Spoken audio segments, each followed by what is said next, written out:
Hello students, कोविड-19 के कारण हम सभी और आप लोग भी स्कूल नहीं आ पा रहे हैं, लेकिन पढ़ाई जारी रखना पड़ेगी।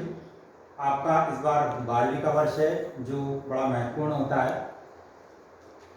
राज्य शिक्षा केंद्र के द्वारा आपको कुछ वीडियोस भेजे जा रहे हैं, आप निश्चित ही उन वीडियो को देखते होंगे। आज मैं वीडियो के माध्यम से आपको फिजिक्स के कुछ चैप्टर्स पढ़ा रहा हूँ। वैसे तो मैं ऑनलाइन क्लास लेना चाहता था, लेकिन समस्या मोबाइल्स की है, समय की है, क्योंकि आप लोगों के पास मोबाइल्स की समस्या है। पेरेंट्स जो है मोबाइल्स होती है पेरेंट्स के पास, तो शाम को ही आ पाते हैं। ठीक है, जो भी हो, लेकिन वीडियो के माध्यम से हम कुछ चैप्टर्स की पढ़ाई करेंगे। मैं प्रतिदिन आपको वीडियो भेजूंगा। आपको इस वीडियो के संबंध में जो पढ़ाई करेंगे उसके कुछ क्वेश्चन दूंगा मैं, उन क्वेश्चन को आप अपनी कॉपी में नोट करें। क्योंकि हम राज्य शिक्षा केंद्र के द्वारा इलेक्ट्रिसिटी वाला चैप्टर आपको पढ़ाया जा रहा है, तो मैं चाहता हूं कि मैं यूनिट 6 जो प्रकाश का परावर्तन वाली जो यूनिट है उसको आपको पढ़ाऊं, ताकि आपका कोर्स कवर होता चला जाए। इस यूनिट में जो 10 नंबर की यूनिट है, इस यूनिट में 4 पार्ट हैं और सबसे पहला पार्ट है प्रकाश का परावर्तन। तो चलिए हम शुरुआत करते हैं अपनी पढ़ाई की। सबसे पहला इस यूनिट का पहला प्रश्न बनता है कि प्रकाश के परावर्तन को परिभाषित कर उसका नियम दीजिए। तो सबसे पहले हम परिभाषा देखते हैं। जैसे कि आप बोर्ड पर देख रहे हैं, मैंने चित्र बनाया हुआ है। प्रकाश का परावर्तन का तात्पर्य है कि जब कोई प्रकाश किरण किसी समतल पर आपतित होती है तो उससे टकराकर वो उसी माध्यम में वापस लौट जाती है। इस घटना को प्रकाश का परावर्तन कहते हैं। जैसे कि आप चित्र में देख रहे हैं, ए बी एक आपतित किरण है जो किसी बिंदु, जिसको हम आपतन बिंदु कहते हैं, पर आपतित हुई है और टकराकर वो उसी माध्यम में वापस लौट गई, और वापस लौटने वाली किरण को हम परावर्तित किरण कहते हैं। जिस बिंदु पर वो आपतित होती है, आपतन बिंदु, और उस पर यदि का अभिलंब खींच दें तो यहाँ पर बी हो अभिलंब के रूप में शो हो रहा है। अब यहाँ पर कुछ और बातें हैं।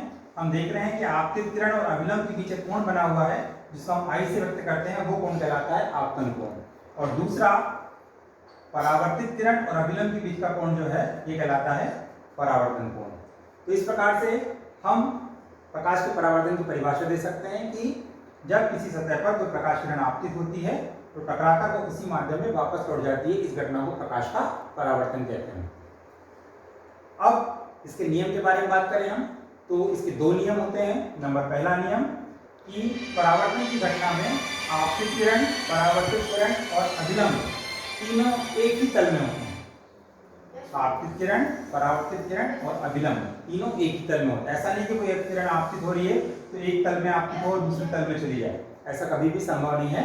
इसका पहला नियम है कि आपतित किरण, परावर्तित किरण और अभिलंब तीनों एक ही तल में स्थित हों। दूसरा नियम है आपतन कोण का मान सदैव परावर्तन कोण के बराबर होता है। कभी भी ऐसा नहीं होगा कि आपतन कोण का मान कुछ अलग हो और परावर्तन कोण का मान अलग हो, ऐसा संभव नहीं है। आपतन कोण हमेशा परावर्तन कोण के बराबर होता है। तो इस प्रकार से ये दूसरा नियम हमने देखा। पहला नियम, आपतित किरण, परावर्तित किरण और अभिलंब तीनों एक ही तल में होंगे। दूसरा नियम, आपतन कोण का मान परावर्तन कोण के बराबर होगा। चलिए अब आगे हम पढ़ते हैं। अब आता है परावर्तन के प्रकार। परावर्तन के 2 प्रकार हैं। नंबर पहला नियमित परावर्तन और दूसरा अनियमित परावर्तन। जैसा कि मैं चित्र के द्वारा आपको बताना चाहता हूं, नियमित परावर्तन का मतलब है कि जब कोई प्रकाश किरण सतह से टकराकर एक स्मूथ सतह से टकराती है या समतल सतह से टकराती है, तो परावर्तन के पश्चात वो एक निश्चित दिशाओं में ही परावर्तित होती है। तो जब सतह स्मूथ होगी, एक जैसी होगी, समतल होगी, तो प्रकाश किरण एक निश्चित दिशा में ही परावर्तित होंगी। जबकि अनियमित परावर्तन में क्या होगा, यदि सतह खुरदुरी होगी तो प्रकाश किरणें जब उस सतह से टकराएंगी तो एक निश्चित दिशाओं में न जाकर परावर्तित न होकर विभिन्न दिशाओं में परावर्तित हो जाएगी। इस प्रकार से ये अनियमित परावर्तन कहलाएगा। तो 2 प्रकार का परावर्तन हो गया, नियमित परावर्तन और अनियमित परावर्तन। अब इसके बाद हम आगे देखें अगले प्रश्न की ओर।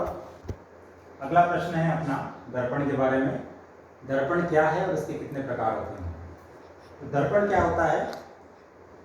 दर्पण एक ऐसी युक्ति है जो अपने पर आपतित संपूर्ण प्रकाश किरणों को नियमित रूप से परावर्तित कर देती है।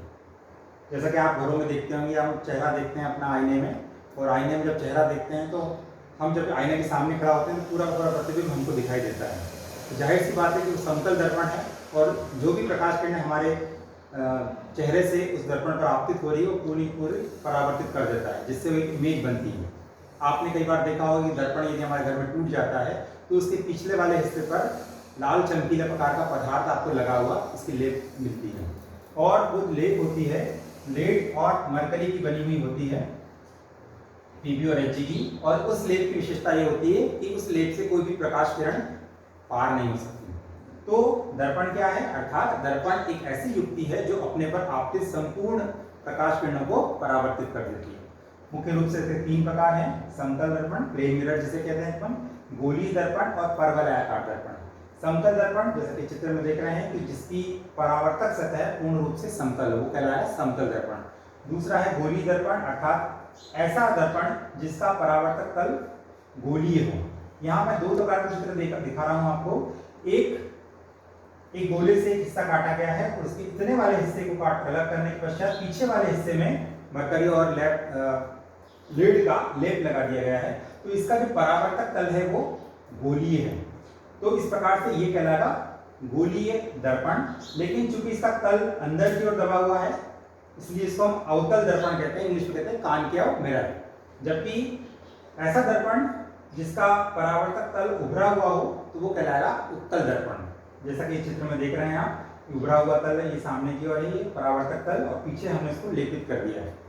तीसरा होता है परवलयाकार दर्पण। परवलयाकार दर्पण का मतलब है कि जिसका परावर्तक तल परवलय आकार का हो। ठीक है, तो ये भी उत्तल परवलयाकार और अवतल परवलयाकार हो सकता है। ये अवतल परवलयाकार है और ये उभरा हुआ तल है, इसलिए उत्तल परवलयाकार दर्पण। इस प्रकार दर्पण के बारे में हम जानकारी दे सकते हैं। चलिए अब हम दर्पण संबंधित कुछ महत्वपूर्ण परिभाषाओं के बारे में देखते हैं। ये जो हम यहाँ देख रहे हैं 7 पॉइंट दिख रहे हैं परिभाषाओं के, इसमें से कोई 2 परिभाषाएं आपको एग्जाम्स में आती हैं, 1-1 नंबर की परिभाषा पूछी जा सकती है। तो जैसा आपका एग्जाम में क्वेश्चन आ सकता है कि दर्पण का वक्रता केंद्र और उसके फोकस को परिभाषित कीजिए, तो आपको ये परिभाषाएं पता होनी चाहिए और चित्र के माध्यम से इन परिभाषाओं को समझते हैं अपन। जैसा कि यह चित्र दिख रहा है, मैंने अवतल दर्पण बनाया है। इस अवतल दर्पण में P ध्रुव है, F फोकस है और C इसका वक्रता केंद्र है। तो सबसे पहले बात आती है ध्रुव की। ध्रुव क्या है? ध्रुव का मतलब होता है किसी भी दर्पण के परावर्तक तल का मध्य बिंदु। ये यहाँ से यहाँ तक पूरा परावर्तक तल है, इसका मध्य बिंदु कहलाता है ध्रुव। तो ध्रुव की डेफिनेशन कैसे देंगे हम? किसी भी दर्पण के परावर्तक तल का मध्य बिंदु ध्रुव कहलाता है, जिसको हम इंग्लिश में पोल भी कहते हैं। नंबर दूसरा द्वारक। द्वारक का मतलब होता है इंग्लिश में पॉट शब्द कहा जाता है। द्वारक मतलब होता है किसी भी दर्पण की वृत्तीय नेमी का व्यास, यहां से यहां तक की जो डिस्टेंस होगी, ये इसका द्वारक कहलाएगा। तीसरी परिभाषा की बात करें अपन वक्रता केंद्र। जाहिर सी बात है कि इस दर्पण को किसी गोले से काटकर इस हिस्से को दर्पण बनाया गया है, तो दर्पण जिस गोले का भाग होता है उस गोले के केंद्र को हम वक्रता केंद्र कहते हैं, इसको C से व्यक्त करते हैं। ठीक है, तो दर्पण जिस गोले का भाग हो उस गोले का जो केंद्र होगा उसको हम वक्रता केंद्र कहेंगे। ओके, इसके बाद बात आती है वक्रता त्रिज्या की। इसको कैपिटल R से व्यक्त करेंगे हम। ये C है वक्रता केंद्र। तो कैपिटल R त्रिज्या क्या हुई? ध्रुव से वक्रता केंद्र के बीच की दूरी को वक्रता त्रिज्या कहा जाएगा। इसको हम कैपिटल R से याद करते हैं। ध्रुव से C के बीच की दूरी, इसको हम PC कहते हैं। Distance of P and C is called capital R। फिर आता है मुख्य अक्ष। ध्रुव, फोकस और वक्रता केंद्र से होकर जाने वाला जो अक्ष है ये मुख्य अक्ष कहलाएगा। या कह सकते हैं PC है आपका पूरा मुख्य अक्ष, प्रिंसिपल एक्सिस जिसको हम कहेंगे। इसके बाद ये बात फोकस की। फोकस का मतलब है कि मुख्य अक्ष के समांतर आती हुई किरण परावर्तन के पश्चात मुख्य अक्ष के जिस बिंदु से गुजरती है वो फोकस कहलाता है। इसको हम कैपिटल F से व्यक्त करते हैं। जाहिर सी बात है कि अनंत जो किरणें आएंगी वो दर्पण से टकराकर एक निश्चित बिंदु पर एकत्रित होंगी, वो निश्चित बिंदु कहलाता है आपका फोकस, जैसे कि चित्र में आप देख रहे हैं। तो मुख्य अक्ष के समांतर आती हुई किरण परावर्तन के पश्चात जिस बिंदु से गुजरती है उसको हम फोकस कहते हैं। फिर बात आती है फोकस दूरी की। ध्रुव से फोकस के बीच की दूरी को फोकस दूरी कहेंगे। इसको हम कहाँ से व्यक्त करेंगे? Small f। तो इस प्रकार से हमने इस 7 डेफिनेशन देखी है, परिभाषाएं देखी। आपको इन परिभाषाओं को इस चित्र के माध्यम से याद रखना है, क्योंकि परिभाषाएं आप यदि चित्र आपको क्लियर रहेगा तो परिभाषा भी याद हो जाएंगी। एक शॉर्ट में मैं फिर से रिपीट कर दे रहा हूँ परिभाषा को। नंबर पहला ध्रुव, अर्थात किसी दर्पण का जो मध्य बिंदु है उसे हम कहेंगे ध्रुव। नंबर दूसरा द्वारक, किसी भी दर्पण की जो वृत्तीय नेमी है अर्थात शीर्ष वाला भाग और निम्न वाला भाग को मिलाने पर जो हमको डिस्टेंस मिलेगी वो कहलाता है द्वारक। नंबर तीसरा है वक्रता केंद्र, अर्थात जो दर्पण है जिस गोले का भाग होता है उस गोले का केंद्र कहलाता है वक्रता केंद्र, उसको हम सी से व्यक्त करते हैं। नंबर चौथा वक्रता त्रिज्या, ध्रुव से वक्रता केंद्र के बीच की दूरी को कहते हैं वक्रता त्रिज्या, हम इसको कहा व्यक्त करते हैं कैपिटल आर से। मुख्य अक्ष, ध्रुव और फोकस और सी से ऊपर जाने वाला जो अक्ष है वो कहलाएगा मुख्य अक्ष। फिर फोकस, मुख्य अक्ष के समांतर आती हुई किरण परावर्तन के पश्चात जिस बिंदु से गुजरेगी वो कहलाएगा फोकस, और ध्रुव से फोकस के बीच की दूरी को कहेंगे हम फोकस दूरी। इस तरह से आपको नोट्स में इन परिभाषाओं को लिखना है किताब की सहायता से। अब हम आगे देख रहे हैं दर्पण संबंधित चिन्ह परिपाटी। ये दर्पण से संबंधित जो भी हम गणित करेंगे या दर्पण से संबंधित जो भी डेरिवेशन करेंगे उसमें चिन्ह परिपाटी का पालन करना अत्यंत आवश्यक है। यदि आप चिन्ह परिपाटी का पालन नहीं करेंगे तो आपके आंसर सही नहीं मिलेंगे, और दर्पण से इमेज बनना या जो प्रतिबिंब बनना है किस दिशा में और उसका चिन्ह क्या होगा उसके लिए दर्पण संबंधित एक चिन्ह परिपाटी बनाई गई है। तो जैसा कि चित्र आप देख रहे हैं इसमें एक अवतल दर्पण बनाया है मैंने, और ये बात का ध्यान रखें चिन्ह परिपाटी का पहला पॉइंट है कि हमेशा दर्पण पर प्रकाश किरण बाईं ओर से आपतित होना चाहिए, जैसा कि चित्र में दिख रहा है इस दिशा से ही आपतित होना चाहिए। जैसा कि मैं देख रहा हूँ ये दर्पण मैंने बनाया है। अब इस दर्पण को यदि मैं ऐसा बनाता तो आप कहेंगे ये भी दूसरा अवतल दर्पण है, लेकिन इसमें किरण यहाँ से आएगी क्योंकि परावर्तक तल है, लेकिन ये गलत माना जाएगा। हमेशा जब आप चित्र बनाएंगे तो हमेशा इस तरह का चित्र बनाएंगे कि आपका जो दर्पण पर चित्र जो है इस दिशा में ही किरणें आपतित हों, तभी वो चित्र सही होगा और आपके कैलकुलेशन सही आएंगे। तो पहला पॉइंट चिन्ह परिपाटी का कि दर्पण पर आपतित किरणें सदैव बाईं ओर से आपतित होना चाहिए। नंबर दूसरा कि बाईं ओर से जब आपतित होंगी किरणें और जो भी दूरी नापी जाएगी, नंबर दूसरा दूरी हमेशा ध्रुव से नापी जाएगी। कभी भी कहा जाएगा पीएफ फोकस दूरी, कभी भी कहा जाएगा पीसी या पीबी, कभी बीपी या एफपी नहीं कहा जाएगा। जो भी दूरियां हमें नापना है दर्पण से हमेशा ध्रुव से नापेंगे हम। तीसरा पॉइंट चिन्ह परिपाटी का कि आपतित किरण की दिशा में नापी गई दूरियां धनात्मक और विपरीत दिशा में नापी गई दूरियां ऋणात्मक होगी। तो आपतित किरण की दिशा में जो आप दूरियां नापेंगे, डिस्टेंस नापेंगे इस दिशा में, वो हमेशा पॉजिटिव होंगी, और विपरीत दिशा में नापेंगे तो वो नेगेटिव होगी। जैसे कि आप यहाँ देख रहे हैं, यहाँ एक मैंने वस्तु रखी है, एक प्रकाश किरण सीधी गई मुख्य अक्ष के समांतर फोकस से गुजर गई, एक प्रकाश किरण सी से गुजरी वो उसी दिशा में वापस लौट गई। इस बात को ध्यान रखें, प्रॉपर्टी होती है ये कि जब प्रकाश किरण सी से गुजरती है तो उसी दिशा में वापस लौट जाती है, और दो परावर्तित किरणें जहाँ टकरा रही है वहां उसका बन रहा है प्रतिबिंब। तो ए बी का प्रतिबिंब बन रहा है उल्टा छोटा ए डैश बी डैश। तो इस प्रकार से ये प्रतिबिंब के बारे में हम देख रहे हैं यहाँ पर कि ध्रुव से वस्तु की दूरी हमेशा नेगेटिव होगी क्योंकि इस दिशा में नापी जाएगी। वो प्रतिबिंब की दूरी भी इसमें नेगेटिव होगी और फोकस दूरी भी नेगेटिव होगी क्योंकि सारी इस दिशा में। मान लीजिए किसी दर्पण के द्वारा इमेज पीछे की तरफ बन रही है तो उस दिशा में दूरी नापेंगे तो वो हमेशा पॉजिटिव होगी। तो इसका बात का तीसरा पॉइंट याद रखें हमेशा कि आपतित किरण की दिशा में नापी गई दूरियां धनात्मक और विपरीत दिशा में नापी गई दूरियां ऋणात्मक होती हैं। इसके बाद जो भी वस्तु मुख्य अक्ष के ऊपर होगी वस्तु या प्रतिबिंब, वो हमेशा उसकी डिस्टेंस को हम पॉजिटिव लेंगे, और विपरीत दिशा में मतलब नीचे की तरफ जो होगी वो नेगेटिव होगी डिस्टेंस। मान लीजिए वस्तु की लंबाई 3 सेंटीमीटर है तो हम कहेंगे +3, और यदि ये नीचे की तरफ 2 सेंटीमीटर लंबा प्रतिबिंब बन रहा है तो कहेंगे -2 सेंटीमीटर क्योंकि ये नीचे की तरफ है। तो ये चौथा पॉइंट है इसका कि हमेशा मुख्य अक्ष के ऊपर बनने वाली वस्तु का प्रतिबिंब की लंबाई हमेशा पॉजिटिव और नीचे बनने वाला नेगेटिव। इस बात का हमेशा ध्यान रखें। एक बात और कि ध्रुव से फोकस दूरी को तो हम स्मॉल है फोकस दूरी कहते हैं, ध्रुव से वस्तु की दूरी, ये वस्तु है, वस्तु की दूरी को हम कैसे व्यक्त करते हैं u से, और ध्रुव से प्रतिबिंब की दूरी को हम व्यक्त करते हैं v से। तो इस बात का भी ध्यान रखना है अपने को। तो ये आपकी चिन्ह परिपाटी है, किरणें हमेशा बाईं ओर से आपतित होंगी दूसरा, हमेशा जो भी दूरी नापेंगे वो हमेशा ध्रुव से नापी जाएगी। पीएफ कहा जाएगा, पीबी डैश कहा जाएगा, पी कहा जाएगा। नंबर तीसरा कि आपतित किरण की दिशा में नापी गई दूरियां हमेशा धनात्मक और विपरीत दिशा में नापी गई दूरियां हमेशा ऋणात्मक होगी। इसके अतिरिक्त मुख्य अक्ष के ऊपर की ओर वस्तु है, डिस्टेंस हमेशा पॉजिटिव लेंगे और विपरीत दिशा में यदि वो वस्तु या प्रतिबिंब है तो उसको हम नेगेटिव में काउंट करेंगे। ओके, चलिए अगला फिर से बड़ा महत्वपूर्ण प्रश्न है हमारा।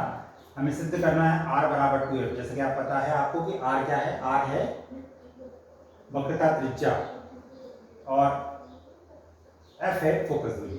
तो r जो है फोकस दूरी के दुगने के बराबर होता है। अर्थात प्रश्न आपको परीक्षा में आएगा कि सिद्ध करो वक्रता त्रिज्या फोकस दूरी के दुगने के बराबर होती है। ये डायरेक्ट ऐसा कह सकता है कि r बराबर 2f प्रूव करो। ये 4 नंबर का प्रश्न है, बड़ा महत्वपूर्ण है और लगभग हर साल आता ही है, इसलिए इसको बहुत ध्यान से समझें और करें। चित्र को समझें और चित्र के आधार पर ही पूरा डेरिवेशन आपको समझ में आ जाएगा। जैसे कि आप देख रहे हैं यहाँ चित्र पे एक अवतल दर्पण बनाया मैंने, MPN एक अवतल दर्पण है, P उसका ध्रुव है, F फोकस है और C उसका वक्रता केंद्र है। मुख्य अक्ष के समांतर आती हुई एक किरण बिंदु B से टकराई और फोकस से गुजर गई। जाहिर सी बात है कि समांतर आने वाली किरण फोकस से गुजर जाती है।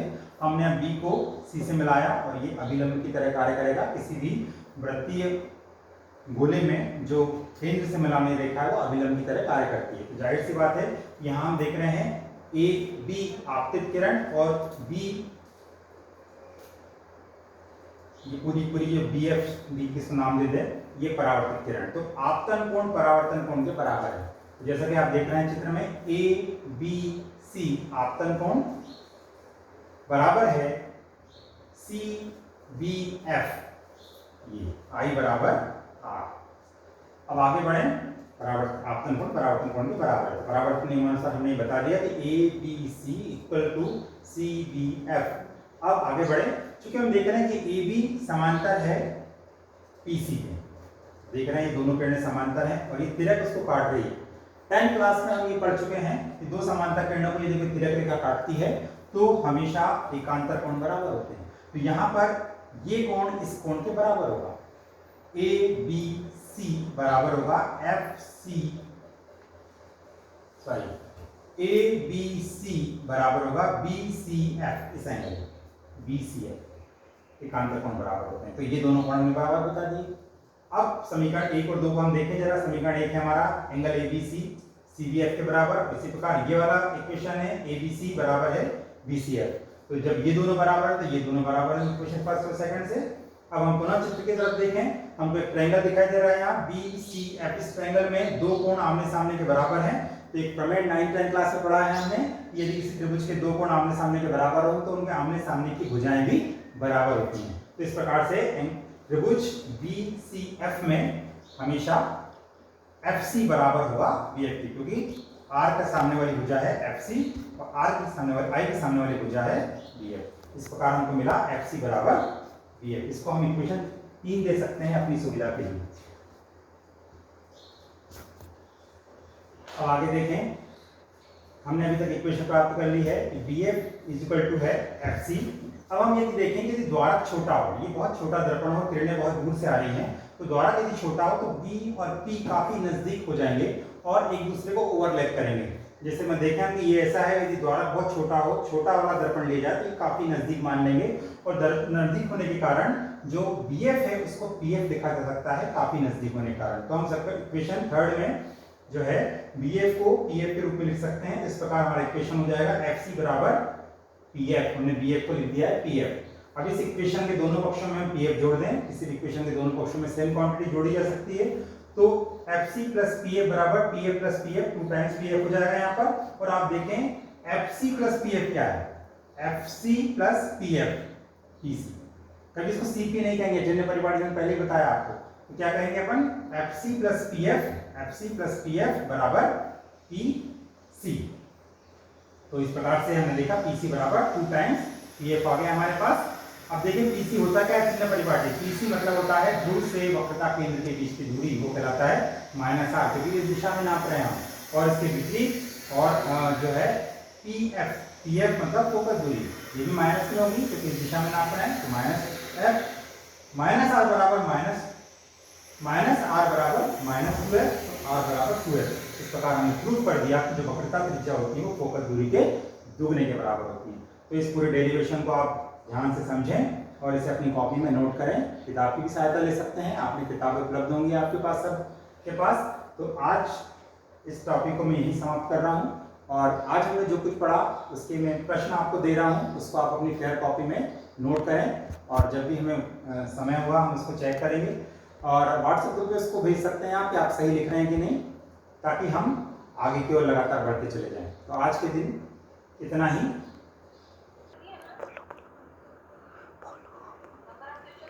इन प्रश्नों के उत्तर अपनी कॉपी में नोट करें और मुझे व्हाट्सएप ग्रुप पर भेजें।